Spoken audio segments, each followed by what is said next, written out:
Assalamualaikum warahmatullahi wabarakatuh. Bismillahirrahmanirrahim. Alhamdulillahirabbil alamin. Wa bihi nasta'inu ala umuri dunya waddin. Wa nusalli wa nusallimu ala nabiyyinal karim. Nabiyina Muhammadin wa ala alihi wa sahbihi wa man tabi'ahum bi ihsanin ila yaumiddin. Wa sallama tasliman katsira amma ba'd. Kaum muslimin dan muslimat yang dimuliakan oleh Allah, kita lanjutkan kajian hadis kita, yaitu hadis Al-Arba'un An-Nawawiyah, dan kita sampai kepada hadis nomor 30. Hadis dari Abu Sa'labah Al-Khushani Jurthum Ibnu Nashir radhiyallahu anhu, salah seorang sahabat Nabi, menceritakan sebuah hadis dari Rasulullah SAW. Nabi bersabda, Innallaha farada fara'idha fala tudayyi'uha wa hadda hududan fala ta'taduha wa harrama asya'a fala tantahikuha wa sakata an asya'a rahmatan lakum ghaira nisyan fala tabhasu anha. Kata Nabi SAW, sesungguhnya Allah lah yang mengfardukan beberapa macam fardu-fardu, maka janganlah disia-siakan, yakni jaga, jangan sampai diabaikan.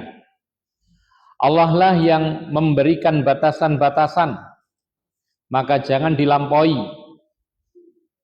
Allah juga yang mengharamkan beberapa perkara, maka jangan diterjang. Dan Allah pun diam terhadap beberapa perkara yang banyak sebagai bentuk rahmat buat kalian semua. Bukan berarti Allah itu lupa, maka janganlah kalian membahas-bahasnya. Hadis ini adalah hadis yang hasan, diriwayatkan oleh Imam Daruqutni dan yang lainnya.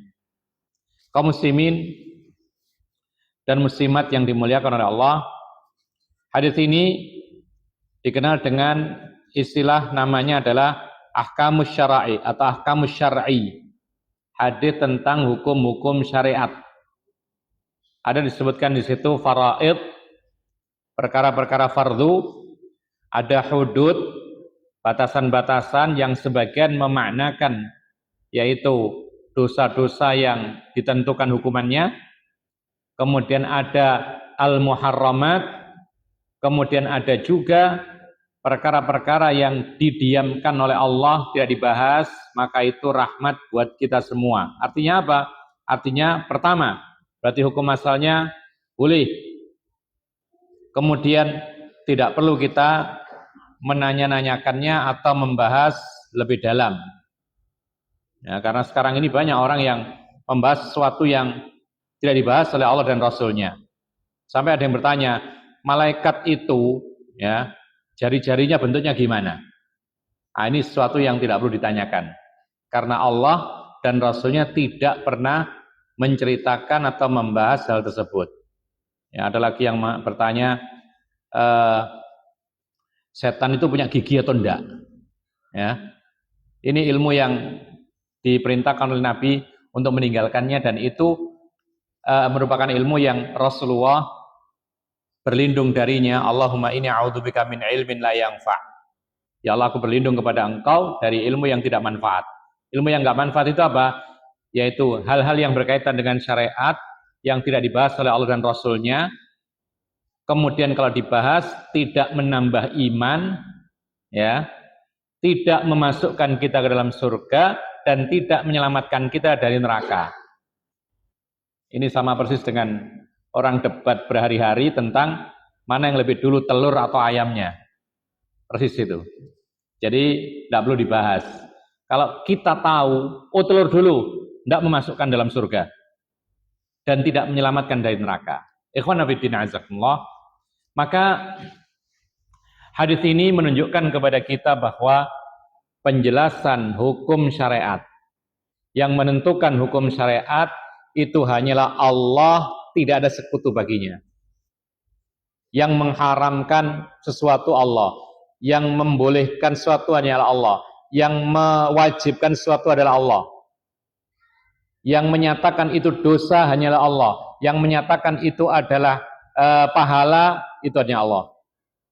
Dan tidak ada satupun manusia yang bersekutu dengan Allah. Karena apa? Karena mewajibkan, mengharamkan, memakruhkan, mensunnahkan, membolehkan perkara-perkara itu semuanya kembali kepada Allah.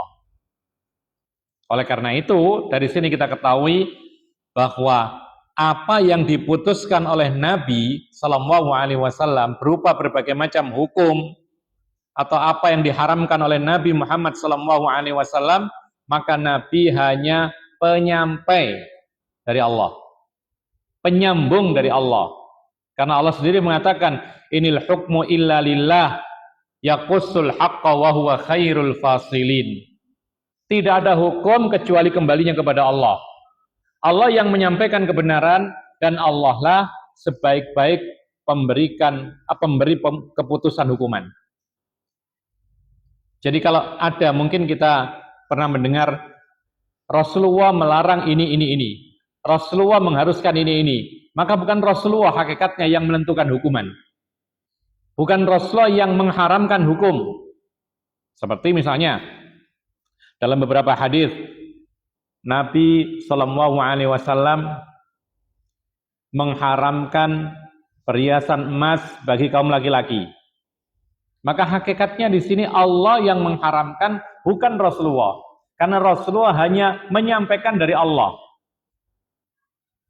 Contoh yang lain, ketika ada kalimat la'ana Rasulullah Sallallahu Alaihi Wasallam al-washimat wal mustawshimat. Nabi melaknat, kalau Nabi melaknat berarti Nabi melarang, mengharamkan. Yaitu melaknat sekaligus mengharamkan wanita-wanita yang bertato atau minta ditato. Ya. Dulu ikhwan, dulu ya. Orang-orang jahiliyah, ya. Tato itu kebiasaan wanita dulu. Kenapa demikian? Karena wanita memiliki kecenderungan untuk menyempurnakan penampilan. Karena memang Allah ciptakan wanita itu serba memiliki kekurangan. Makanya dalam Al-Quran disindir oleh Allah, awamay yunasya'u fil hilyah wa huwa fil khisami ghairu mubin.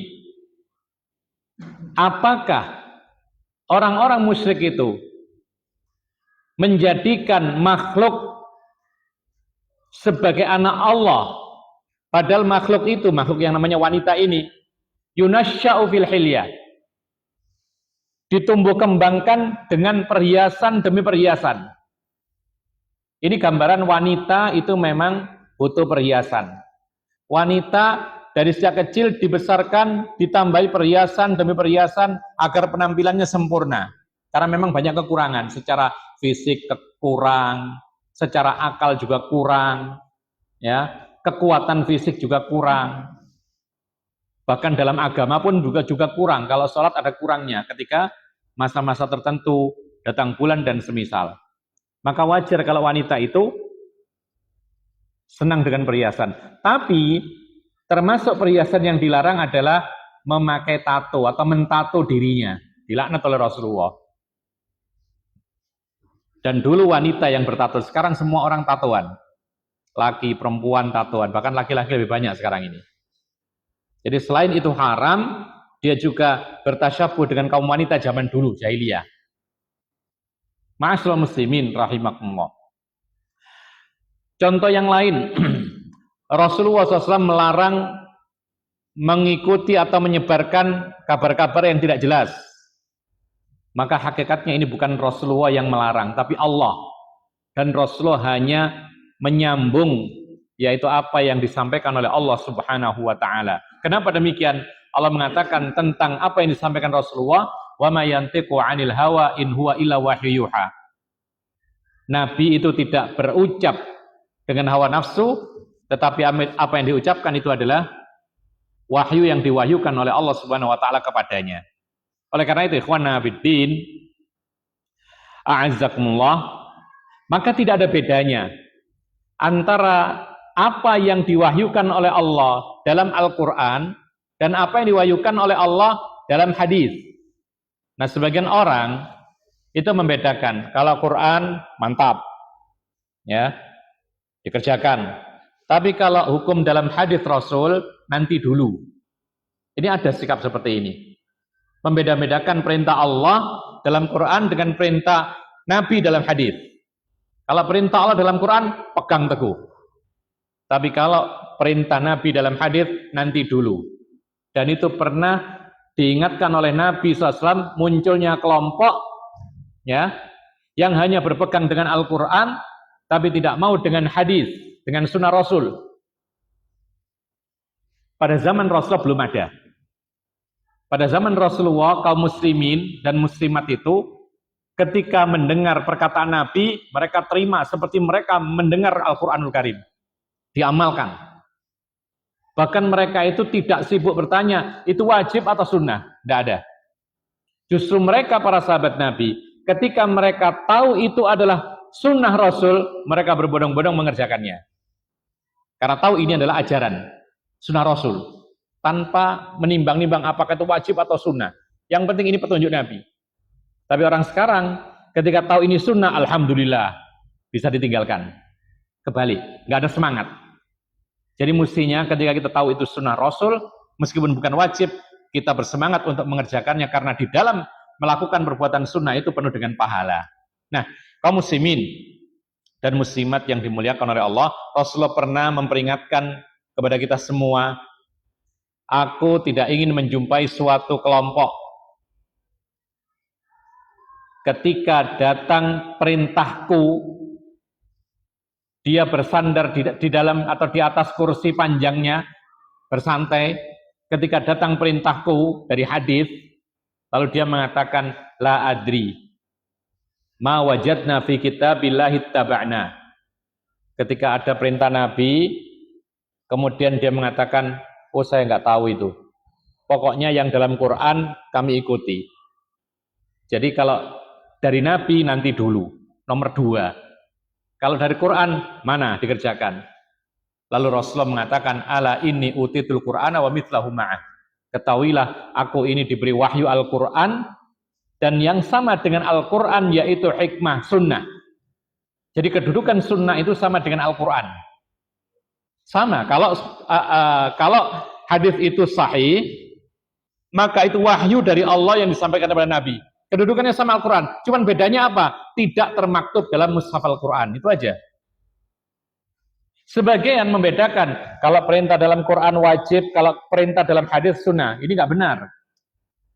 Jadi pembatasan, pembeda antara perintah Quran itu wajib, perintah dalam hadis sunnah, ini tidak benar. Kenapa? Kenyataannya dalam Quran ada perintah yang sunnah. Ada juga yang wajib.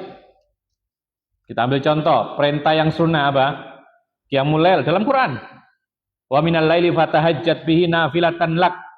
Di malam hari lakukan tahajud sebagai ibadah sunnah buatmu. Sunnah dalam Quran. Ada juga yang wajib. Salat 5 waktu, puasa, zakat, haji dan lain sebagainya.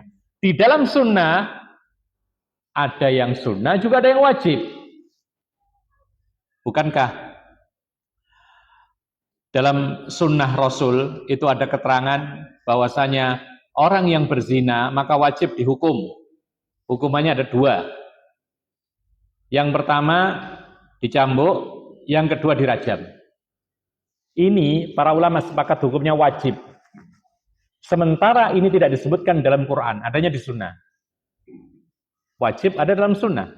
Wajib ada dalam hadis. Ada lagi misalnya wajib tapi dalam hadis. Apa contohnya? Yaitu memotong kuku jika lebih dari 40 hari. Itu wajib. Jadi kita kalau punya kuku sepekan tidak dipotong masih boleh. 2 pekan masih boleh. 3 pekan, berapa hari 3 pekan berarti? 3 pekan 21 hari. Kemudian 4 pekan berapa hari? 28. Nah, sampai 40 hari besoknya wajib dipotong kuku ini. Itu dalam hadis adanya. Ya. Apa hukumnya khitan? Apa hukumnya khitan? Wajib atau sunnah? Kan disebut sunat. Maka jawabannya hukumnya wajib. Buktinya antum semua khitan, yang laki-laki. Ya ta? Kalau sunnah kan tidak harus gitu. Tapi wajib sunnah. Di mana adanya khitan? Dalam Quran atau dalam hadis? Dalam hadis. Maka tidak benar yang membedakan antara wajib dengan sunnah. Kalau yang wajib itu dalam Quran, kalau yang sunnah itu dalam hadis. Tidak. Quran, hadis sama kedudukannya. Kalau hadisnya sahih sama kedudukannya. Di dalam Quran ada yang wajib, ada yang sunnah. Dalam hadis juga ada yang wajib, ada yang sunnah. Inilah pemahaman yang benar. Dan Rasulullah tidak ingin mendapati orang-orang yang membeda-bedakan. Dan sekarang ini ada yang biasa disebut dengan ingkarus sunnah. Tapi mereka tidak mau disebut ingkarus sunnah. Mereka maunya disebut nama Al-Quraniyun. Karena lebih indah namanya. Al-Quraniyun kan seolah-olah pengikut Al-Quran gitu. Padahal pengingkar sunnah. Nah, ikhwanna fiddin azakumullah. Faraid, para ulama mengatakan bagian daripada hukum agama itu adalah fardu-fardu. Dan fardu itu sebagai ulama membedakan antara fardu dengan wajib. Ya. Di antara bedanya adalah kalau fardu itu adalah kewajiban-kewajiban yang betul-betul disepakati. Seperti sholat 5 waktu, puasa, zakat, haji, ya. Kemudian mengucapkan 2 kalimat syahadat ketika masuk Islam, ini namanya faraid, fardu-fardu, yaitu kewajiban-kewajiban yang memang betul-betul ma'lum bidzarurah, diketahui secara pasti. Berbakti kepada orang tua, semua orang mengatakan itu wajib. Nggak ada yang mengatakan berbakti kepada orang tua sunnah. Ya, kadang-kadang boleh berdurarka gitu. Nggak ada. Semua mengatakan wajib, fardu. Berarti itu adalah fardu.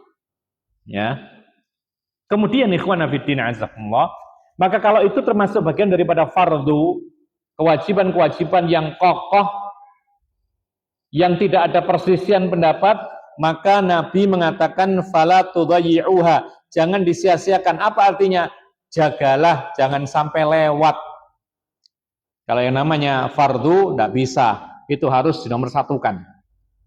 Ya. Jadi kalau ada perbenturan antara fardu dengan wajib biasa, maka fardu harus didulukan. Ma'asyiral muslimin rahimakumullah. Misalnya apa? Salat Jumat itu fardu. Salat Jumat fardu. Ya.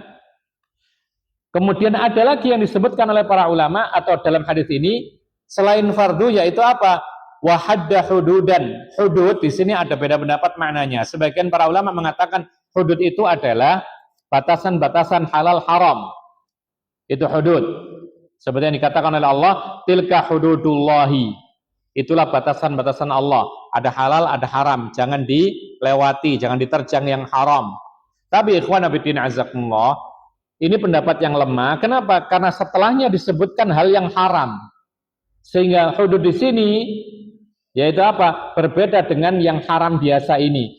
Dan yang lebih tepat, yang namanya hudud di sini adalah yaitu perbuatan-perbuatan dosa yang ada hududnya, yang ada hukuman-hukuman khusus dari Allah. Itu hudud. Mencuri, hududnya apa? Potong tangan. Zina, apa hududnya?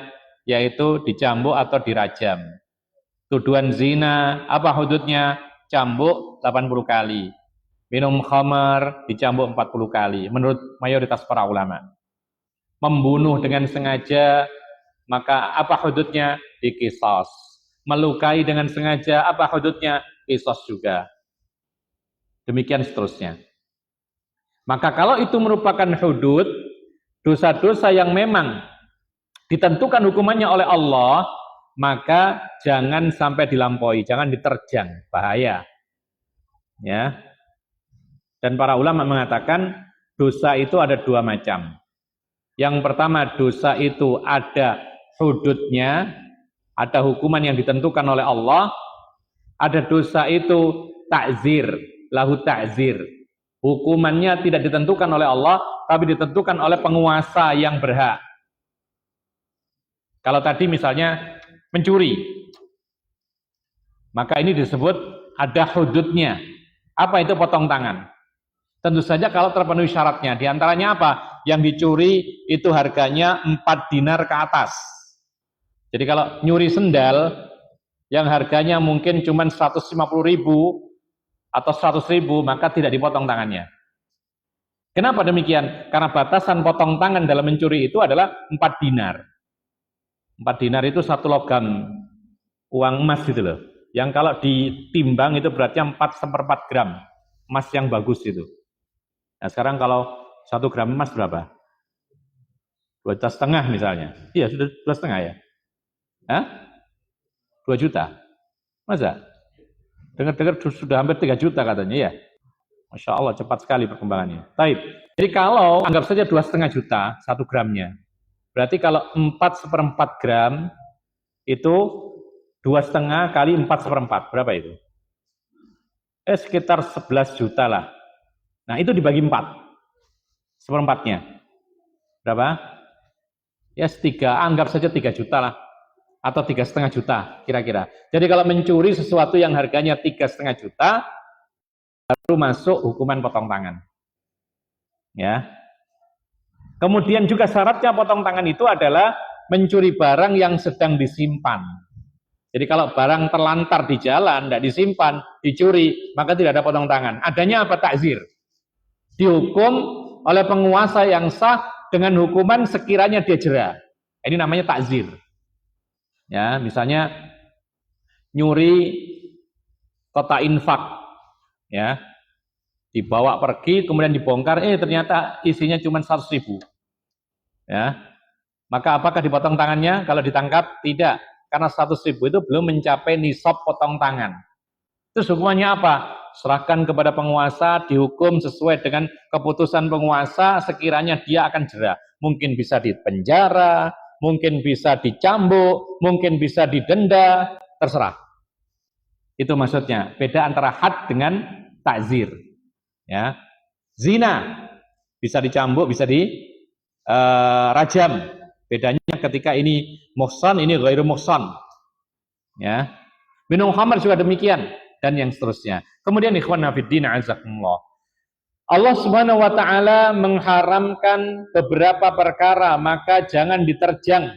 Ini adalah keharaman-keharaman yang sifatnya itu tidak ada hukuman yang ditentukan oleh Allah. Dan keharaman itu banyak. Ya. Ada makanan minuman yang haram, ada pekerjaan yang haram, ada kebiasaan yang haram, ya, ada pandangan yang haram, ada pendengaran yang haram, dan yang seterusnya. Nah, ikhwana fillah azakumullah. Lalu Rasulullah melanjutkan wasakata an asya'a rahmatan lakum ghaira nisyanin fala tabhasu anha. Allah juga diam terhadap beberapa perkara yang banyak sebagai bentuk rahmat buat kalian, bukan karena lupa. Fala tabhasu anha, maka tidak usah dibahas yang didiamkan oleh Allah, yang tidak disebutkan tidak usah dibahas-bahas. Tadi kita kasih contoh sudah. Ikhwan fillah azakumullah, ketika Nabi mengatakan an asya'a rahmatan lakum, ketika Allah diam terhadap beberapa perkara yang banyak, itu sebagai bentuk rahmat. Apa artinya? Di dunia ini banyak hal. Apa yang kita makan, apa yang kita minum, apa yang kita pakai, apa yang kita kerjakan sehari-hari, apa yang kita jadikan kebiasaan, apa yang kita jadikan hobi kita. Ya. Ini banyak hal. Dan Allah tidak menyebutkan semuanya. Allah tidak menyebutkan semua jenis pekerjaan manusia, tidak disebutkan oleh Allah. Paling yang disebutkan dalam Quran al-bai', jual beli. Ya. Dalam hadis disebutkan bertani, bercocok tanam, ya. Tapi Allah tidak menyebutkan semua jenis pekerjaan manusia. Tidak ada keterangan di dalam Al-Quran servis jam tangan, tidak ada. Ya. Jual beli online, tidak ada. Nah ini namanya apa? Ini namanya maskutun anhu, sesuatu yang tidak dibahas oleh Allah. didiamkan, dibiarkan. Maka apa artinya di sini? Berarti itu adalah rahmat buat kita semua. Dan yang namanya rahmat berarti hukum asal segala sesuatu itu boleh, halal. Makanan kalau nggak disebutkan oleh Allah dalam Quran dan Rasul dalam hadis berarti halal. Ya, misalnya kita masuk hutan, misalnya kita masuk ke dalam hutan, kita mendapati satu buah, bentuknya aneh, ya, bentuknya itu seperti mangga. Ini contoh aja ya. Ketika dibuka, ternyata baunya durian. Buah apa ini? Allahu a'lam. Lalu kemudian kita ragu, ini halal atau haram? Halal. Ya. Kenapa demikian? Ketika Allah tidak menyebutkan sesuatu itu, maka itu rahmat buat kita semua. Makanya para ulama mengatakan, dari hadis ini diambil ibrah, bahwasanya segala sesuatu yang kita dapati di dunia, maka itu hukum asalnya adalah halal buat kita. Baik itu makanan atau minuman, pekerjaan, kebiasaan, pakaian, apalagi tadi, permainan, ya, hobi, ya. Ada orang hobi, apa hobinya contohnya? Mancing. Lalu ragu, jangan-jangan haram, hukum asalnya halal. Tenang aja, mancing tidak apa-apa, halal. Ya. Jadi kalau mengatakan tidak boleh, tanya dulu kenapa nggak boleh, apa alasannya? Oh ternyata nggak sholat, nah, baru haram. Ya. Tapi hukum asalnya halal. Orang suka otak-atik mobilnya, renovasi atau apa gitu, yang ditambah-tambahin itu? Hah? Modifikasi, ya. Halal semuanya, terserah. Kecuali kalau saking hobinya akhirnya meninggalkan kewajiban yang lain, baru haram. Ya, permainan, olahraga, ya. Ada orang-orang olahraga itu jungkir balik macam-macam. Semuanya terserah. Karena nggak disebutkan oleh Allah. Masuk dalam kategori al-asya al-hil. Segala sesuatu di dunia ini halal. Kenapa demikian? Karena Allah mengatakan huwaladzi khalaqalakum ma fil ardi jami'an. Allah menciptakan buat kalian semua apapun yang ada di bumi. Ya, ada hewan. Kita masuk hutan ketemu hewan. Kepalanya kambing. Tapi badannya babi. Boleh nggak dimakan? Sembelih makan. Boleh. Oh, dia bukan babi. Yang haram kan babi. Meskipun badannya mirip babi, tapi kan bukan babi. Ya. Nah, terus binatang apa itu? Terserah mau dinamain apa. Yang penting dia bukan haram, bukan babi. Nah, ini kaidah yang disebutkan oleh Nabi SAW. Nah, demikian pula hal-hal yang muncul belakangan, hal-hal yang baru-baru, maka kembalikan kepada hukum asal, yaitu halal. Ada orang bingung, jual beli online, halal atau haram, hukum asalnya halal. Nanti kita terapkan persyaratannya, ada enggak? Terpenuhi nggak syarat jual beli? Di antaranya apa? Jual beli online itu nggak boleh ada gharar, ya, nggak boleh ada spekulasi, harus jelas barangnya, harus jelas harganya. Kemudian kalau tempo harus jelas disebutkan kapan pembayarannya, baru boleh. Kemudian satu lagi untuk menghindari penipuan, maka harus kalau dalam jual beli online itu harus dari pedagang-pedagang yang terpercaya. Jadi jangan ambil langsung ketika di Facebook misalnya ada orang jual langsung dibeli, kirim uang, barang nggak datang, tertipu. Jadi harus yang dari betul-betul yang terpercaya. Mungkin ada platform tertentu yang sudah terpercaya itu, yang antum tahu itu, baru boleh. Ya, karena ada sebagian ikhwan kita yang beli sesuatu di Facebook itu nggak kenal, kirim uangnya kemudian barang nggak ada. Nah ini gharar berarti tidak terpercaya. Ma'asyiral muslimin rahimakumullah. Maka hal ini perkataan bahwasanya hukum asal segala sesuatu di dunia ini adalah halal, ya, dengan catatan kalau tidak ada larangan.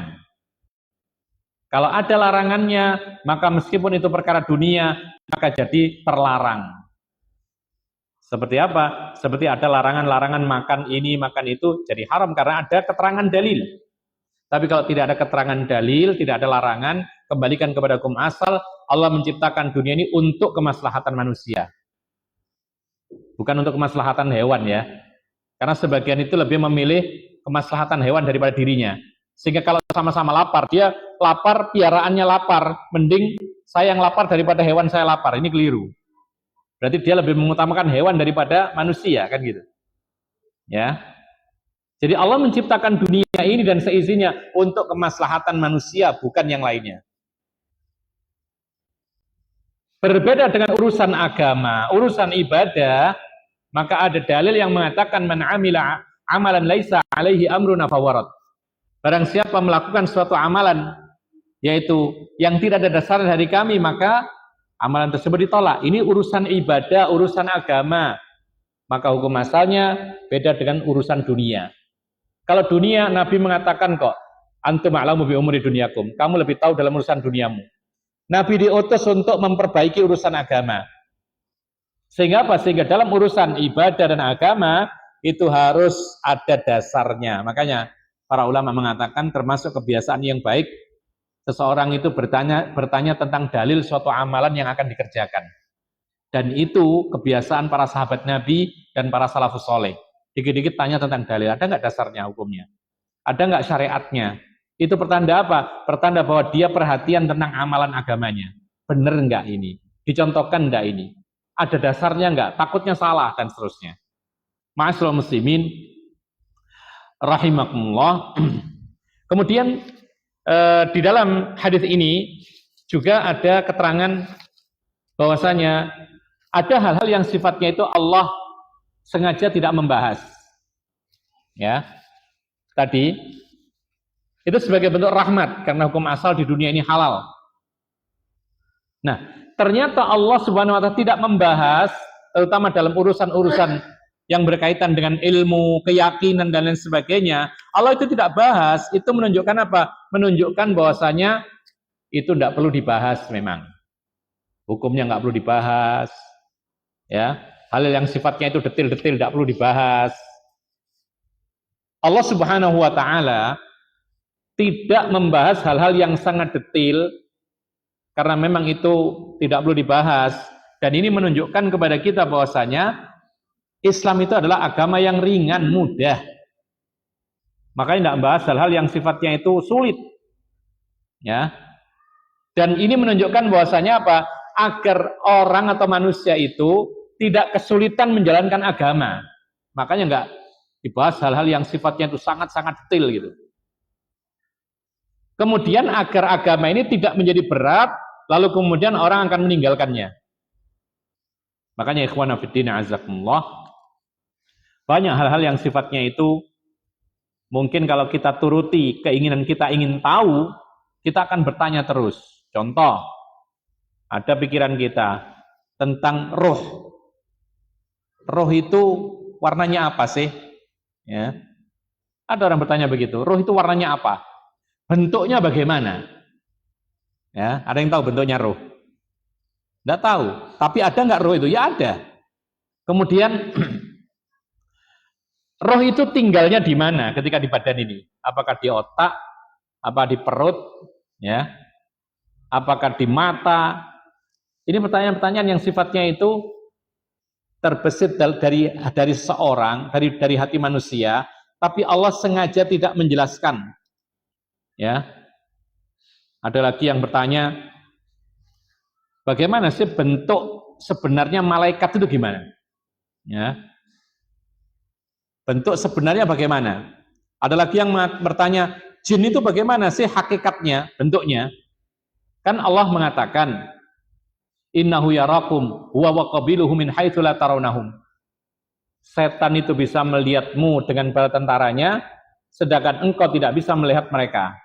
Sudah divonis oleh Allah, kamu tidak akan bisa melihat setan dan jin dalam wujud asli. Yang kau lihat itu adalah wujud yang bukan asli. Ya, menampakkan diri seperti hewan, itu ada memang dalam hadis.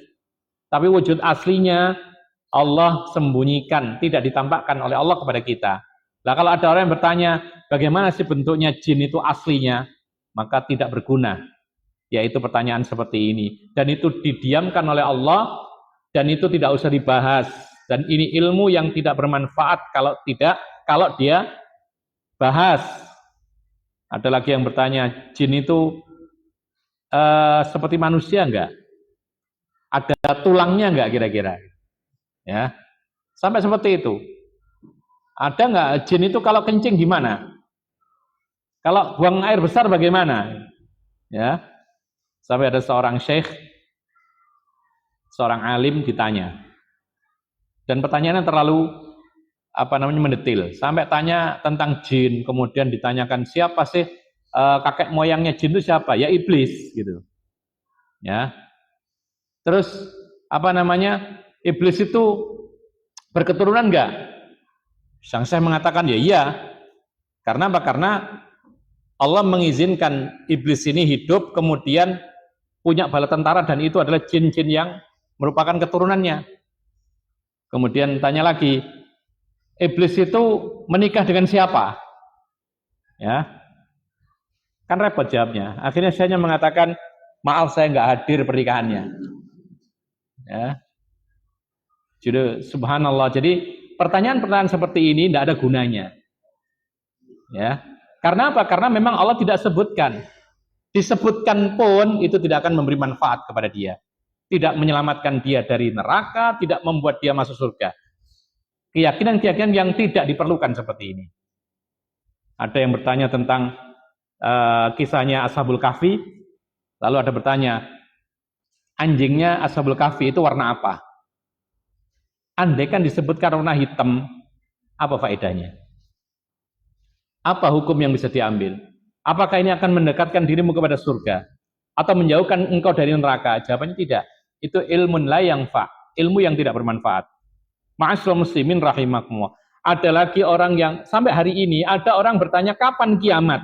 Nah, kapan sih kiamat itu sebenarnya? Padahal dalam hadis, dalam Al-Qur'an diterangkan tidak ada yang tahu kiamat, siapapun tidak ada kecuali Allah. Nabi Muhammad ditanya Jibril, sama-sama nggak tahu kapan kiamat. Cuman diberitahukan bahwasanya datangnya hari Jumat, tapi Jumat yang mana? Allahu alam. Yang penting apa? Yang penting kita itu mempersiapkan diri. Kalau nggak dapat kiamat kubro, maka kita dapat kiamat sughro, kematian. Dan nggak perlu dicocok-cocokkan. Oh ini sudah muncul tanduk setan. Oh di sini, di sini, di sini.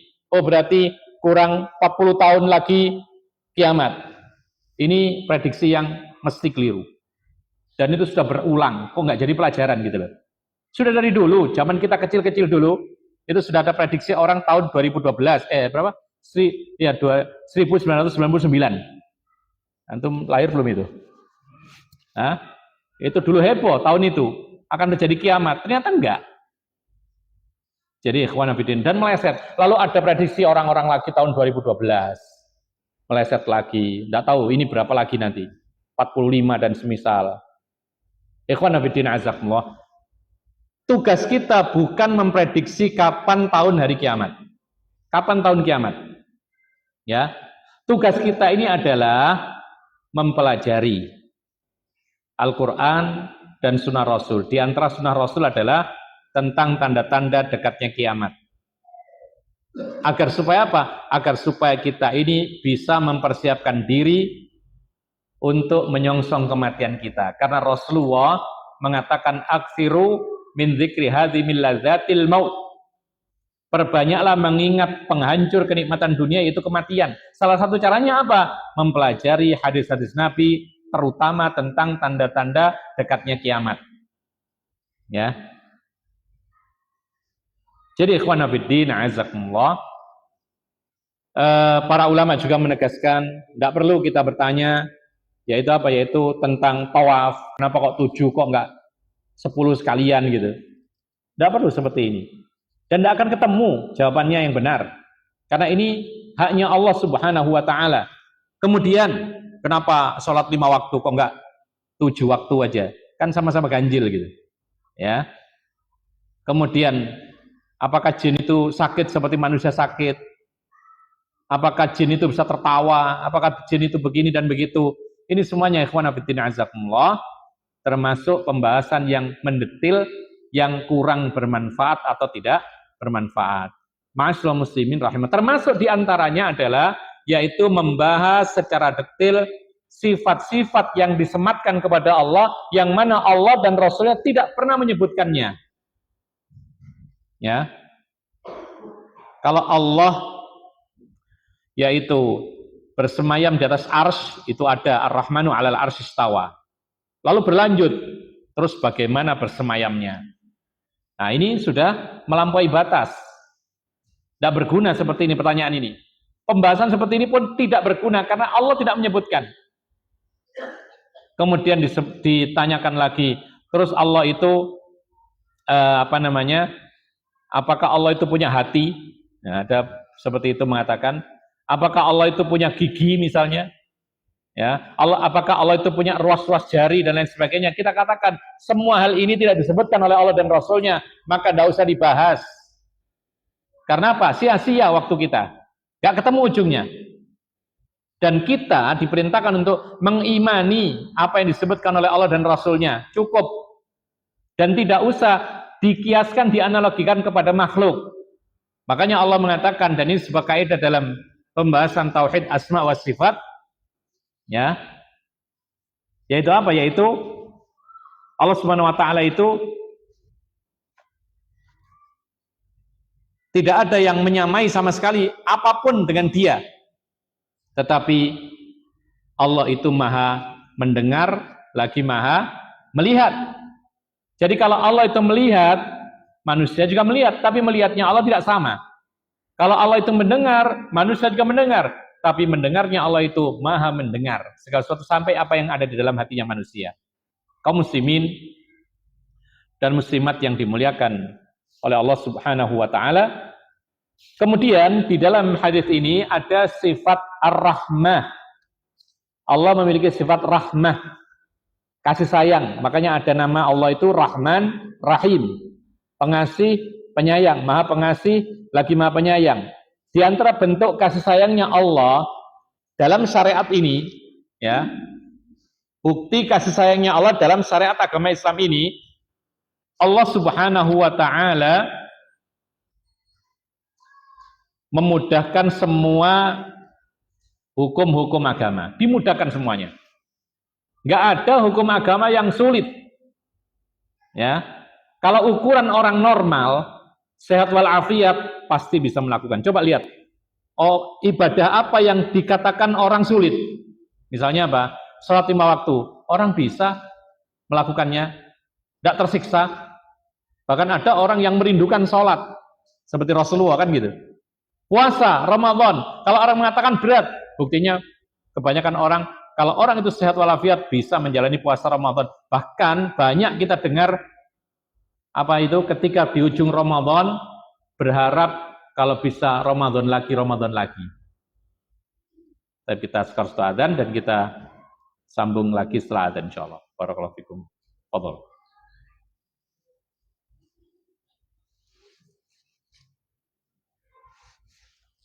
Bismillah.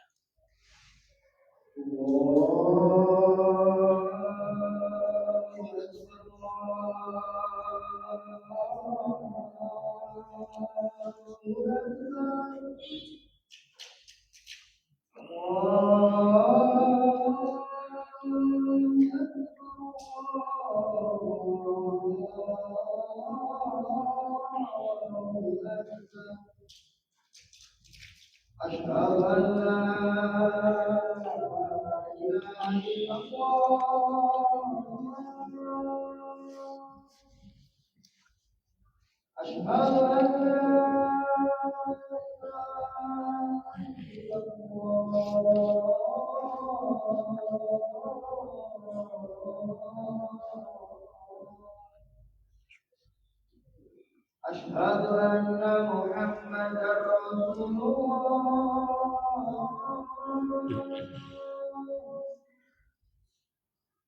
أشهد أن محمدا رسول الله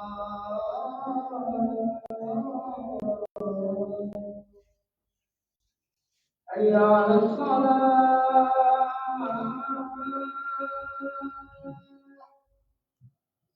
حي على الصلاة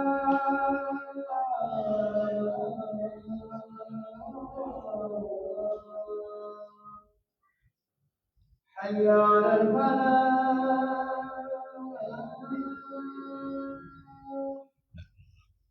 حي على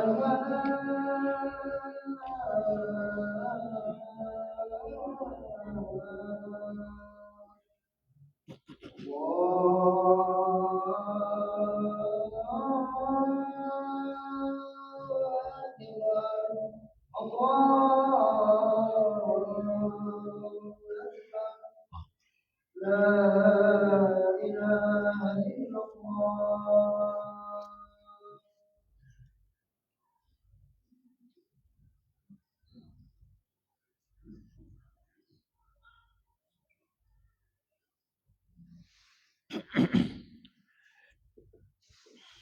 Kita sambung kembali.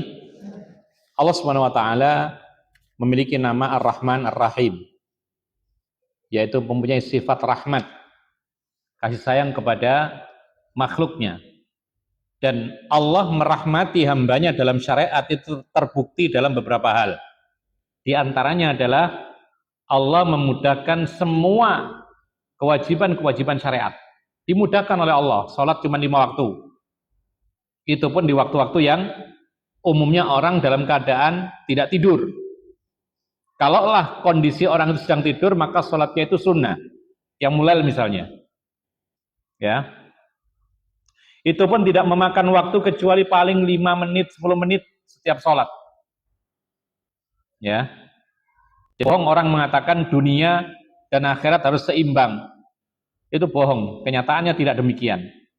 Kalau harus seimbang, mestinya kerjanya 1 jam, ibadahnya sejam, kan gitu. Tapi kan enggak sekarang ini.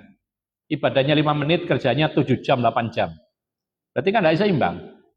Jadi ikhwan fillah azakumullah, dalam puasa, dalam 12 bulan, hanya sebulan puasa itu pun 1 hari, bukan 1 hari semalam. Dan orang umumnya mampu. Memang ada terasa kadang-kadang lapar, haus. Itu pun ya di akhir-akhir hari saja, yaitu habis asar. Itu pun di hari-hari pertama saja. Ketika hari-hari berikutnya ringan semuanya. Apalagi terbiasa, apalagi orang yang sudah terbiasa puasa sunnah. Ramadan gampang bagi dia. Ya, masalahnya itu kalau nggak pernah puasa sunnah, ya, nggak pernah sama sekali puasa sunnah setahun, kemudian masuk Ramadan, tanggal 1 Ramadan, asarnya itu hampir pingsan. Bisa itu kadang-kadang seperti itu. Tapi ikhwan fillah azakumullah, kalau dia menjalankan perintah dengan baik, puasa ini dia lakukan dengan sahur sesuai dengan petunjuk Nabi, insya Allah mudah. Dan itu maslahat buat hamba. Zakat, ya, diringankan oleh Allah sebagai bentuk rahmat. Allah tidak meminta banyak, kita punya penghasilan, Allah tidak meminta setengahnya, enggak. Bahkan Allah tidak minta 1/10, tidak. Tapi Allah hanya meminta seperberapa? Hah? Minta berapa Allah? 1/40. 2,5%, 1/40. Itu pun bukan Allah, tapi untuk fakir miskin, kan gitu. Jadi Allah tidak meminta kepada banyak harta, tapi hanya meminta 2,5%. Itu pun bukan untuk Allah, tapi untuk orang-orang yang ada di sekitar kita yang membutuhkannya. Bahkan orang yang tidak punya harta tidak ada wajib zakat. Ya. Bahkan orang punya harta, tapi harta ini adalah kebutuhan kesehariannya, rumah, kendaraan, pakaian, ya, alat untuk bekerja. Orang misalnya punya mobil, ya, kerjanya apa namanya, gokar apa ya, ya Grab gitu ya. Itu mobil itu nggak ada zakatnya, karena itu adalah alat bekerjanya kesehariannya. Nanti dihitung penghasilannya mencapai nisab, lalu ditunggu setahun, baru ada zakat. Nah sekarang dimakan habis setiap bulan, ya tidak ada zakat. Itulah ringannya Islam dan rahmatnya Allah Subhanahu wa ta'ala. Jadi ketika orang itu tidak punya harta yang banyak, maka tidak ada kewajiban zakat. Bahkan zakat saja yang diminta oleh Allah untuk fakir miskin, cuman kilogram dari beras kita saja. Tidak minta 100 kilo dan semisal, tidak. Dan itu sebagian bentuk rahmatnya Allah Subhanahu wa ta'ala. Ya. Kemudian haji. Nggak ada kewajiban haji bagi orang yang nggak mampu. Ya, makanya Allah mengatakan walillahi 'alan nas hajjul baiti man istata'a ilaihi sabila. Kewajiban haji bagi manusia hanya untuk Allah Tapi bagi siapa kata Allah? Tapi bagi siapa saja yang mampu mengadakan perjalanan ke Baitullah. Jadi nggak harus kalau kita naik sepeda pancal ke sana.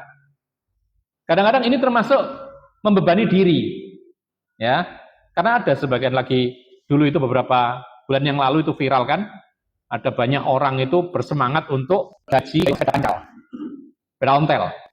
Kalau melaksanakan haji dengan demikian sah nggak hajinya? Ya sah. Cuman di situ tidak wajib kalau seperti ini. Wajib. Dia naik berapa lama?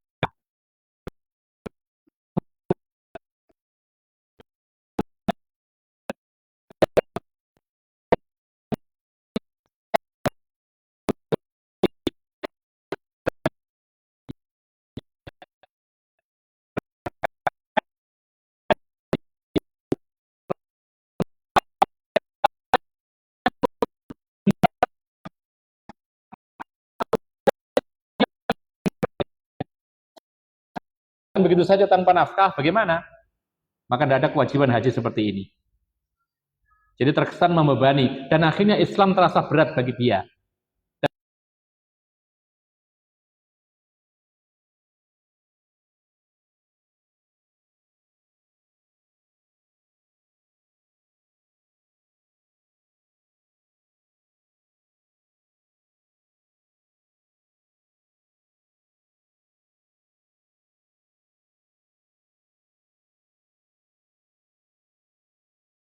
Dan Allah Subhanahu wa taala menjadikan Islam ini ringan bagi dia. Makanya dalam semua syariat agama Islam, kewajiban-kewajiban agama ini itu disyaratkan kewajibannya itu ketika mampu.